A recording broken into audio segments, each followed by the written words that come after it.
O que resta ao Flamengo na reta final da janela? O clube espera propostas por jogadores que estão fora dos planos do técnico Filipe Luís. A segunda janela de transferências do futebol brasileiro entra na reta final. Serão mais 10 dias até o seu fechamento, no dia 2 de setembro. O que resta ao Flamengo até lá? A diretoria fará mais contratações? Jogadores vão sair do clube? O Flamengo contratou 4 reforços nesta janela: o lateral direito, Emerson Royal, os meias Saul e Carrascal, e o atacante Samuel Linão. Antes, na janela especial para a Copa do Mundo de Clubes, a diretoria já havia trazido o volante Jorginho. A avaliação é que o investimento feito até o momento é satisfatório, com reforços que qualificaram o elenco e deram opções a Filipe Luís em posições que foram identificadas como carentes. Por isso, o Flamengo não considera outras contratações nesta reta final da janela. O clube entende que há algumas lacunas, mas que podem ser atacadas mais à frente, no fim da temporada, como são os casos de 3 posições que vêm sendo monitoradas: goleiro, zagueiro e centroavante. Algumas possibilidades surgiram e foram avaliadas, mas o Flamengo não avançou em negociações e não faz movimentação para contratar novas peças agora. No caso do gol, o Flamengo quer um reserva para o Ossi, já que o contrato de Matheus Cunha termina no fim do ano, e ele tem acordo para se transferir para o Cruzeiro em 2026, mas é um movimento que pode esperar o fim da temporada, assim como é o caso do ataque. Pedro voltou a corresponder. Wallace Yan tem aparecido bem e, apesar de Juninho não ter se firmado, o técnico Filipe Luís tem outras peças que pode improvisar na referência, como Bruno Henrique e Plata. A maior necessidade no momento era contratar um zagueiro, já que a dupla titular, Léo Ortiz e Léo Pereira,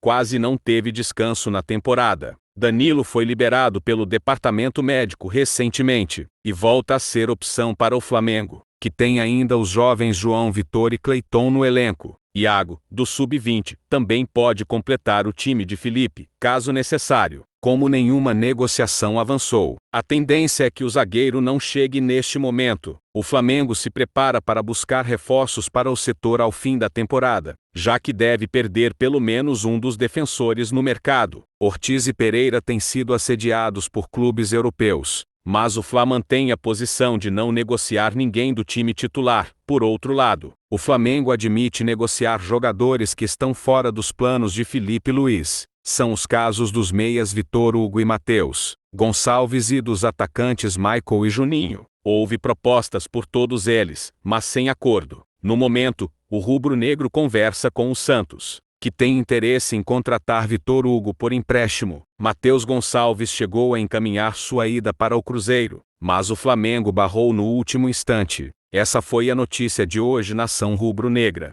O clube já se posicionou, e eu prefiro não opinar sobre o assunto. Os jogadores com 4 dias de descanso, depois de 3 em 3 dias, não conseguem performar. Isso ainda não está demonstrado, vai ser demonstrado um dia e vai mudar. Eu tenho certeza absoluta que, cientificamente, demonstrarão que o jogador precisa de 4 dias para poder ter uma recuperação toda. Então não será esse ano. O Saul é um daqueles jogadores que podem fazer várias posições, assim como o Johnson, que jogava de volante e avançado. As circunstâncias, como as lesões do Eric, Alan e Nico, me fizeram pensar, principalmente pelo momento do Plota e do Luiz Araújo, em usar ele ali. Eu sei que ele pode entregar muito mais jogando avançado, mas essa dupla com Saul e Jorginho deixou um sabor desde o primeiro jogo. Cada vez mais estão bem entrosados, e eu acredito nessa relação, já que eles se complementam com e sem bola.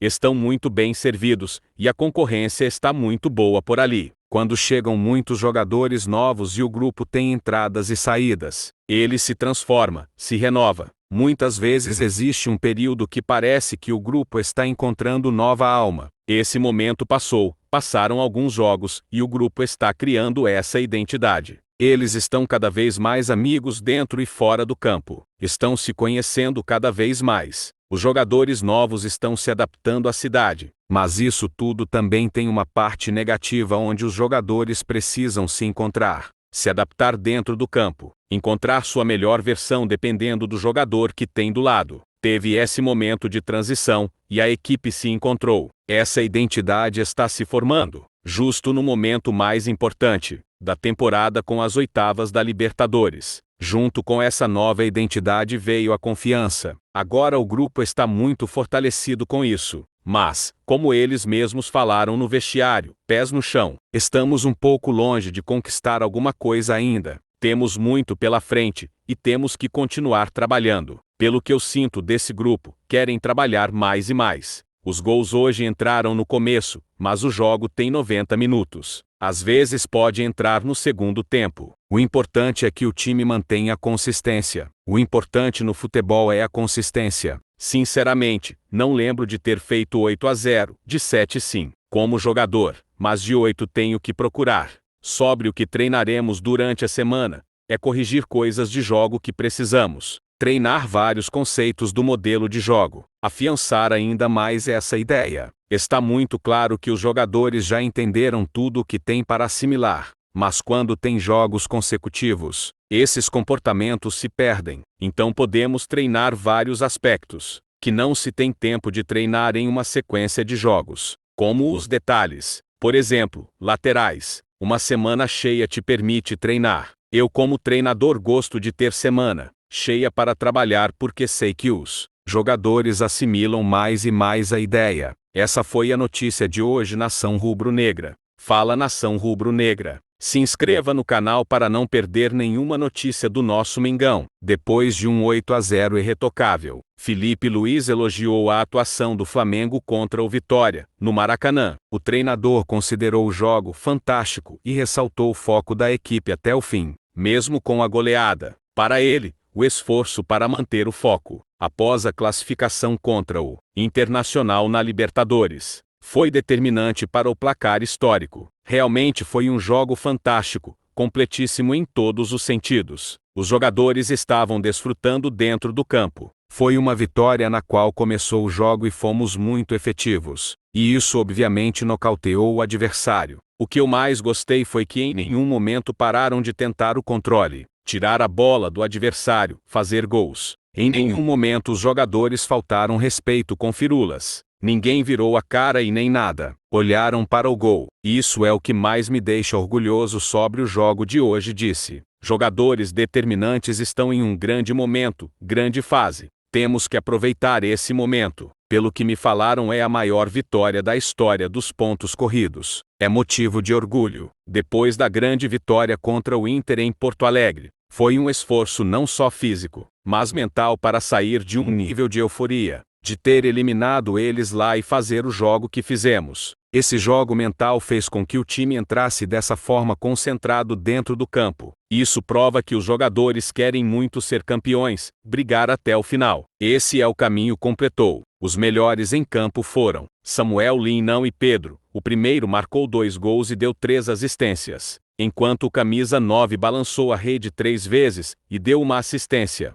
Sobre o Linão, acho que não vale o que pagamos nele, vale o dobro ou o triplo. Jogador fantástico. E se você olhar o preço dos pontas determinantes no mercado, vai ver que é outro patamar. Ter um jogador desse nível, que estava no Atlético de Madrid, foi titular do Mundial, escolheu vir para o Flamengo. É um privilégio muito grande tê-lo aqui. Não importa os gols, claro que para ele sim, mas sabemos o que ele pode oferecer, e para o time é muito importante, até para elevar o nível do Cebolinha e do Michael, que estão competindo por posição com ele, afirmou o treinador. O Pedro é um jogador que dentro da área é o mais frio que eu já conheci e que já joguei junto. Tem muita calma na frente do goleiro, olha bem e onde se sente confortável. Parece que ele está brincando dentro da área. Tentar aproximar o máximo possível dentro da área. Entendia que era um jogo para ele pelo contexto, e está em um momento incrível. Nos últimos 3 jogos fez 6 gols. O respeito que ele e o Bruno têm um pelo outro, por ter passado a bola no pênalti, mostra que a força do grupo não é só a palavra, mas em atitudes. Essas coisas que deixam o treinador orgulhoso, completou. É assunto da diretoria. Eles que montam o elenco para que eu possa tirar o máximo deles.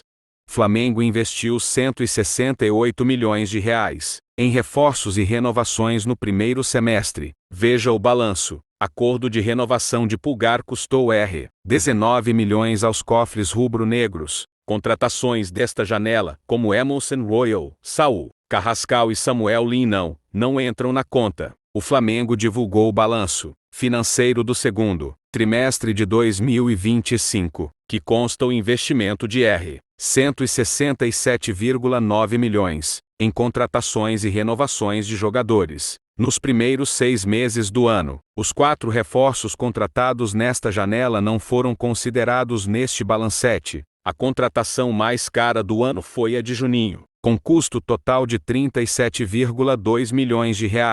A aquisição de 50% dos direitos econômicos de Gonzalo Plata junto ao Al-Sadd, do Catar, custou R$ 32,2 milhões. A contratação de Jorginho está no top 3, apesar de o volante estar sem contrato no mercado. O Flamengo investiu alto em luvas R$ 14,9 milhões e comissão R$ 8,8 milhões, totalizando quase R$ 24 milhões. O investimento em renovações de contratos também consta no balanço. Com Johnson, o Flamengo desembolsou R$ 15,7 milhões. O valor inclui uma parte paga ao Olympique de Marselha, clube do qual o meia foi comprado em 2023. No momento do acordo, o clube diminuiu a multa rescisória de Johnson, que saiu para o Zenit, da Rússia, por 25 milhões de euros, 160 milhões de reais nesta janela. A Pulgar, que tinha contrato encerrando no fim deste ano, o clube pagará 19,2 milhões de reais em luvas e comissão. Com relação a vendas de jogadores, o Flamengo arrecadou R$ 54,4 milhões na primeira metade de 2025, valor 29% abaixo do registrado no mesmo período do ano anterior. A venda do zagueiro Fabrício Bruno para o Cruzeiro, em janeiro, foi a única com recebimento à vista. De acordo com o documento, o Flamengo registrou receita operacional bruta que não inclui vendas de atletas, de R$ 712 milhões no primeiro semestre. O clube encerrou esta primeira parte do ano com superávit de R$ 143 milhões e R$ 148 milhões em caixa. Inicialmente o GE informou que o clube fechou o semestre com R$ 56 milhões em caixa, mas na verdade esse número foi a variação do caixa no intervalo de um ano, entre julho de 2024 e junho de 2025. O valor correto de caixa ao final de junho foi de R$ 148 milhões. Essa foi a notícia de hoje, Nação Rubro-Negra.